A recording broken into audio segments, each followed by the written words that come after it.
I'm Leanne Tran, psychologist who's worked with families whose kids don't fit the mould for almost 20 years. I've worked with children for decades, but I know parents are the real change makers when it comes to their kids. Having 3 kids of my own means I know it's not easy.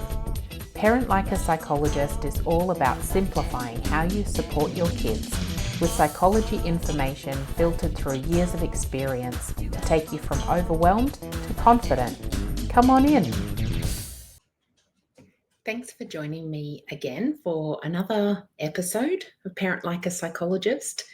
I feel like I need a new intro. It's strange recording and not knowing quite what to say to start it, but I guess that's it. So grateful that you're here listening to this information.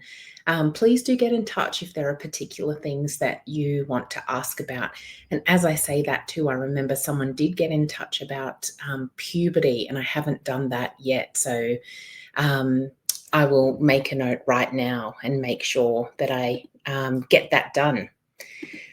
Because, it's really great to know what it is that you want to hear about. And puberty is a common thing that parents ask me about when I see them in person. So that is something that will help lots of other people. And it really relates to what we're talking about today, which is sleep, but also screens as well. Teenagers do have different sleep cycles and patterns, and that's probably one that I'll touch on in that episode as well. But screens is something that teenagers use a lot of, and it can be really tricky to get these boundaries that work and that stick. So I'm going to talk today about screen time boundaries that actually stick. This is not just for the kids, but this is for you as well, because it is really hard to set these boundaries and be consistent with them.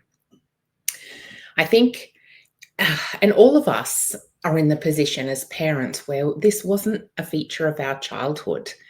If we had any screens or, it was at the arcade or computer games were just coming in when we were older kids, but not right from our baby years or from birth.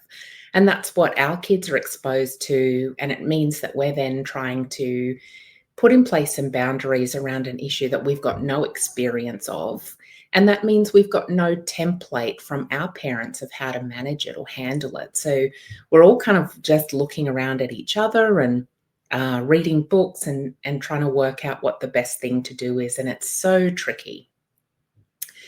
So I guess what I'm saying is that screens are an inevitable part of our kids' lives these days. I was talking to one mum a little while ago who was mentioning how it's the introduction of certain games and things on iPads at school that started as well. Kids are using screens like iPads or laptops at school. Sometimes they're given iPads or laptops by school as well. So it's not really something that we can completely avoid. It can feel like an uphill battle.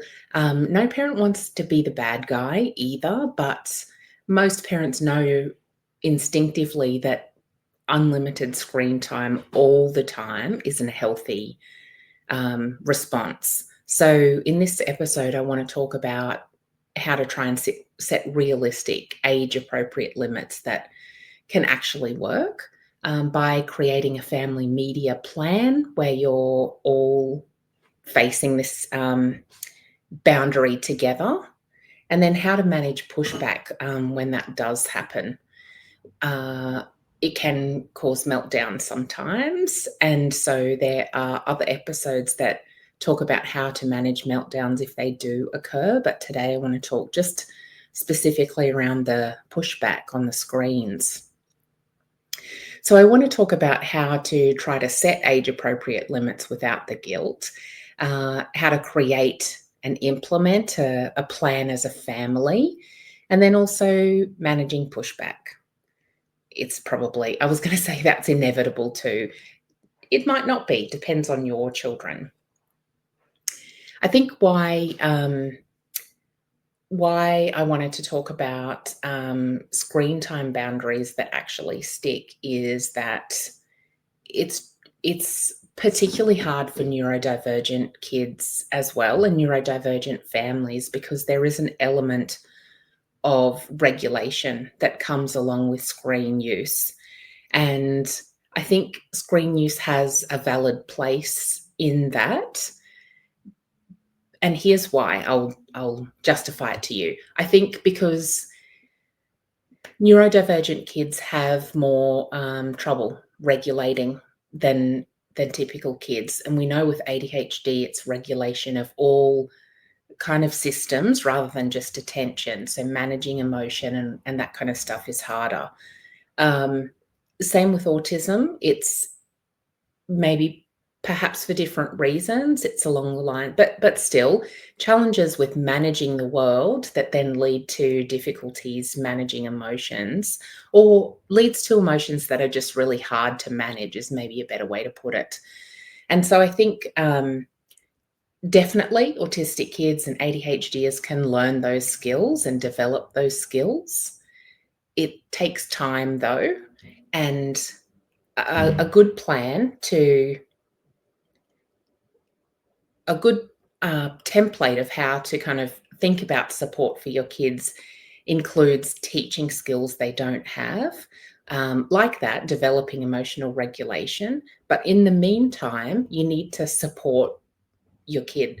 And so if that means that while they're not great at regulating yet, if screens is something that helps with that, use it as a tool to help your child. That's my view on it. And I think anytime if you feel like the balance is not right, that's okay. That's when you can try and work on those things, and you can usually make progress on any problem or challenge you see in the family when you decide to.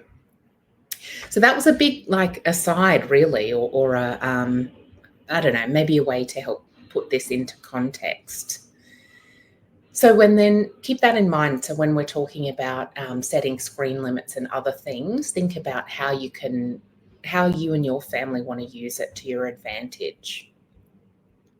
So the first part is in setting age-appropriate limits without the guilt. Why do screen time limits matter? Too much screen time is linked to some challenges like sleep disruptions, behavior challenges, in extreme to social difficulties, emotional difficulties. And sometimes that can be more pronounced in neurodivergent kids. And I'm thinking particularly of, for example, the behavior challenges that can come along with finishing a screen. Or also lots of parents report to me if their child's been on a screen too long, then their behavior afterwards is very different. So setting limits isn't about punishment, it's about balance and well-being.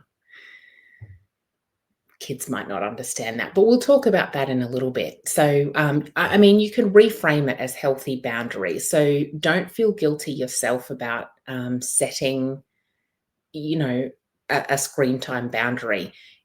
Probably if you are like me, you set a bedtime and there's expectations about that, and you don't feel guilty about it because you know it's in your child's best interests. Screen time limits are the same. They can so even the boundary itself can help kids with their self-regulation. And so if it's I'll get into that bit later about how you can communicate with them. But the first thing about having the boundary, I guess, is that it needs to be clear for your child, but also you need to not feel guilty about it. And so if you understand why you're setting it, it's a lot easier to stick to it. There are age-based recommendations about how much screen time to have. And I always, if your children see me as a psychologist, always tell them this so that then anything you said as a parent looks good in comparison. So under 2, they talk about no screens at all except for video chatting with family, for example, FaceTime or Zoom. If family are far away. Oh, sorry, it's not always for family, just video chatting. And the difference is that it's just one-on-one and it's interactive. For ages 2 to 5, no more than 1 hour of high quality content daily. So that would be, again, something that you try to make, try and keep it as one-on-one as possible and as interactive as possible. And when I think back to when my kids were little, I think of the difference between something like Play School and how interactive that show was versus other things where kids are just passively watching. And then for ages 6 to 12, balance is the key. Some research says that an hour a day can be helpful for social behaviors because kids then have something in common with other kids. They have something to talk about in the playground and that kind of thing. But balance is the key. So it has to not eat into sleep time, exercise, or real world interaction. And then for teenagers, it becomes quite difficult. But what the recommendations are to encourage mindful use. So where teens are choosing to do it for a period of time mindfully, so, intentionally, and doing one thing at a time, rather than what I see lots and lots of kids do, which is constantly have a phone and constantly have it in their pocket. I see always kids too, straight after school, whenever I'm doing the school run, and it's not just my kids' school, but all the ones I pass as well. Kids just walking around with their head down looking at their phone. And that is an example of not mindful use. That's doing it while you're doing something else. So you want to encourage it to be something that it becomes more of a difficult habit to break if it's like that, if you get used to doing it while you do everything else. Things to watch out for are things like social media and gaming, and those monitor the levels that your child's doing those things.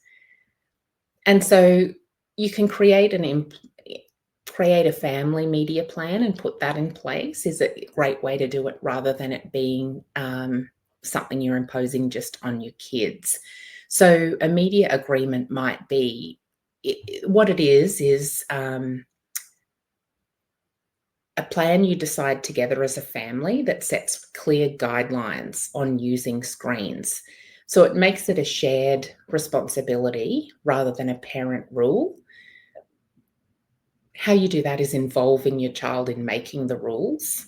And trust me, they will be good at pointing out what you do that's in violation of the rules. But that's not such a bad thing because,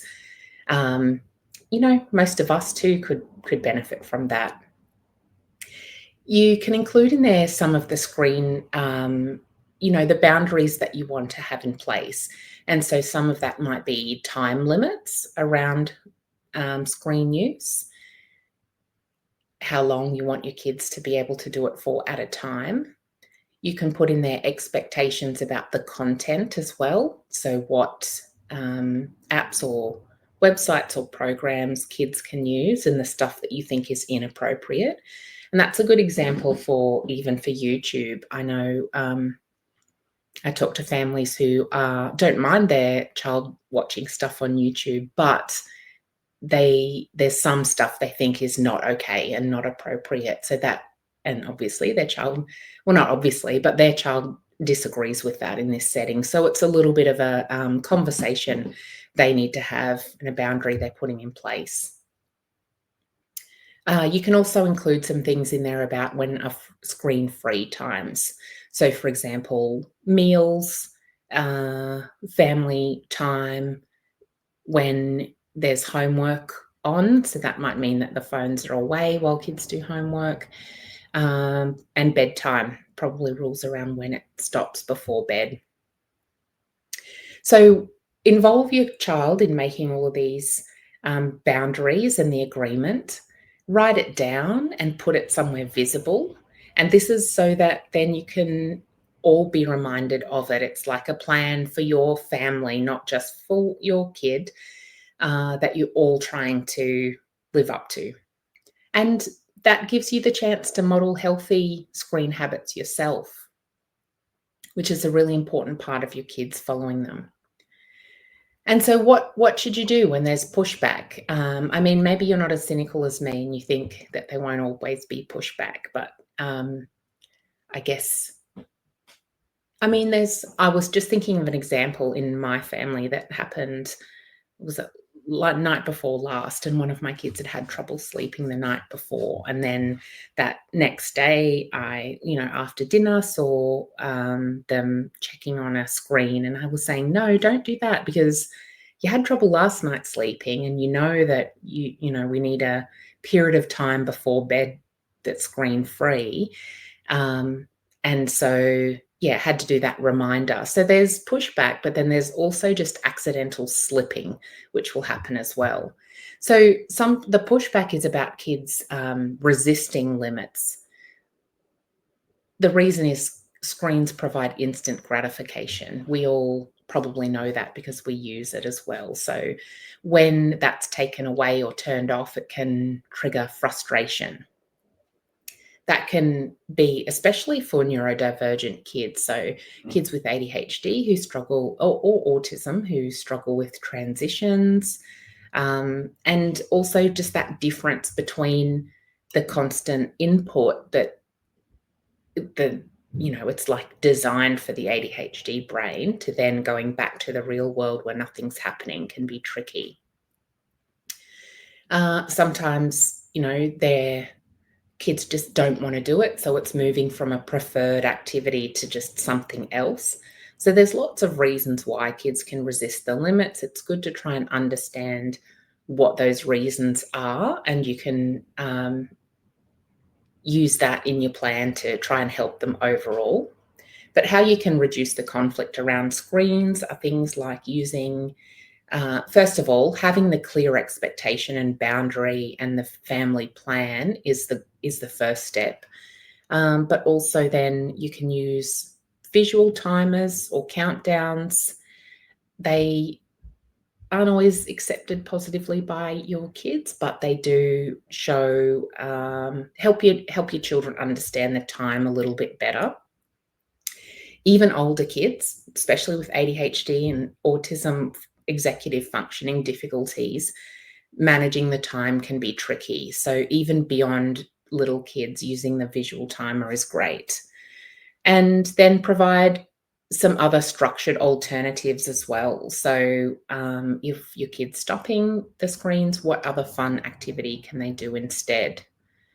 For some kids, and I've got one like this, it just means a couple of minutes first. So before I ask them to do anything else or to suggest another activity, I say, go and, you just need 5 minutes to just adjust back to this world, and then I'll give you something to do.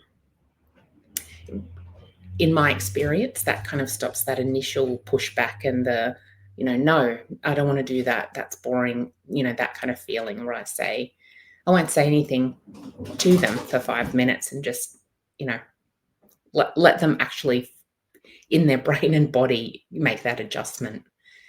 And that's a way, I guess, of my last point, which is to try to use consistent neutral responses rather than arguing. If you argue, it tends to be one of those things that escalates the situation rather than keeps it calm.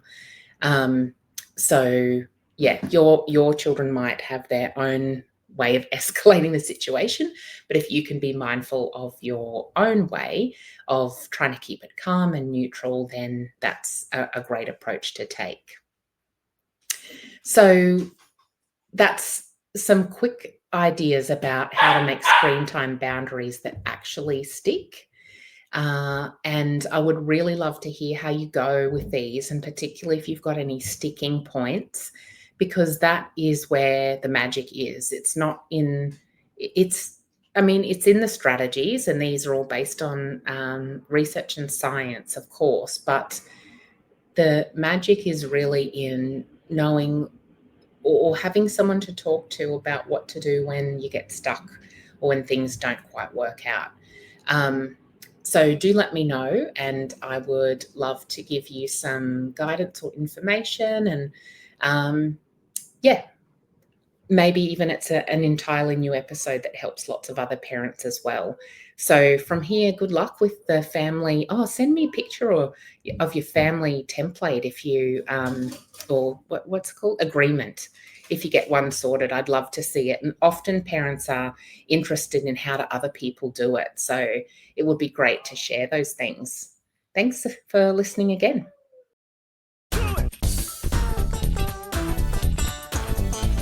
Thanks for listening to this episode of Parent Like a Psychologist.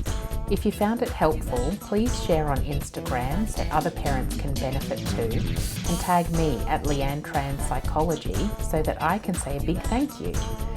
Head over to leannetran.com.au to join the village for bite-sized psychology tips straight to your inbox.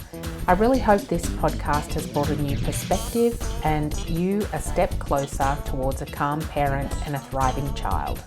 Have a delightful day.